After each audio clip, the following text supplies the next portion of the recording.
Matagumpay ang Reboot and Rise concert ng MNL48 sa SM North EDSA. Pero hindi lang ito basta concert.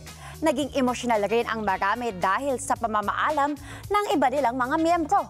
Narito ang aking report. After a quiet hiatus, muling pinatunayan ng MNL48 na hindi sila basta-basta mawawala sa eksena. Nitong April 26, araw ng Sabado, muling binuhay ng grupo ang entablado sa kanilang comeback event na MNL48 Reboot and Rise sa SM North EDSA Annex. Dito ay inawit ng grupo ang kanilang hit songs gaya ng Pag-ibig, Fortune Cookie, Palusot Ko'y Maybe, High Tension at marami pang iba.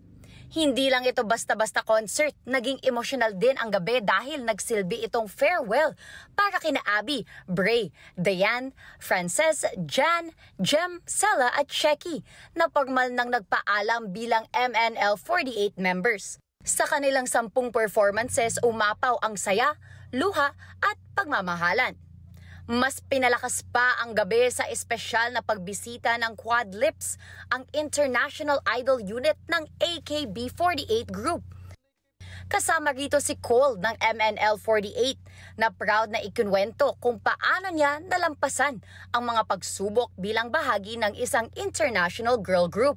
Ayon kay Jamie Beatriz Alberto, isa sa unang miyembro ng nasabing grupo, sobra nila itong na-miss at patutunayan nila hindi natitinag ang passion ng isang tunay na idolo. Sa panahon ngayon ng masiglang P-pop scene, MNL48 reminds us na hindi laban-laban kundi sabayang pag-angat ang tunay na laban sa industriya.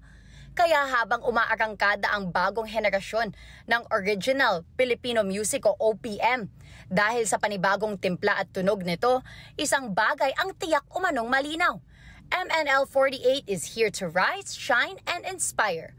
One song, one fan, and one dream at a time. Maituturing naman senior group ang MNL48 sa dumaraming bilang ng P-pop group sa bansa. Isang net 25 sa mga sumusuporta sa MNL48 at sa original Filipino music. Samantala, nagpapakita naman ang growth ng grupo ang latest single nila na No Way Man. Ayon sa Rank 2 na si MNL48 Shecky. Pinapakita sa single ang refleksyon nila as a P-pop group na may mensahe ng lakas ng loob sa harap ng mga pagsubok. Mapapanood na ang music video ng No Way Man online na nagbibida sa mahusay na choreography. Sa ngayon, mapapakinggan na rin ito sa iba't ibang streaming music platforms worldwide.